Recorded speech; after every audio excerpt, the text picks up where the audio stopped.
Right. I draw a lot from the past. I love it because it's true. It can really happen that way. What plans do you have for the future? That's a good question. I've got three books right now that are just sitting here, and I'm going to edit them some more. I worked with a newspaper before, and there's all the difference in the world in writing news articles and writing books.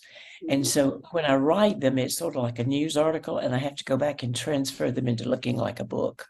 So I've got these three. I'm going to see what I can do with them. And if that goes through, I've got a lot more stories I can tell.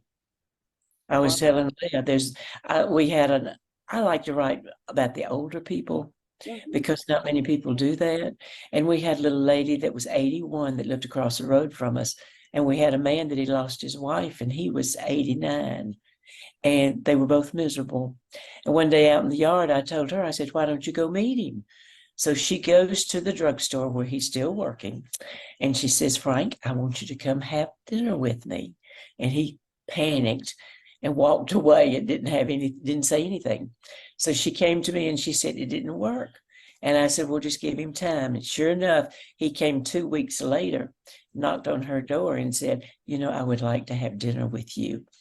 And they ended up married and they had 3 good years together before them. She said the biggest problem was who's going to take care of the other one when they die because they were both older. I mean, just cute little things like that that happened to them. And his Uh, son said they were ridiculous when they dated. He said you would think they were teenagers. And I love that. Mm. well, you gotta keep yourself young and involved. That's right. That's right. Yeah. So you planning on any future trips, or are you gonna buckle down and get those books done? Well, if anybody says go, I'm in the car. But I'm going to try to get these books done. I mean, at my age, if they say go, you got to go. That's right.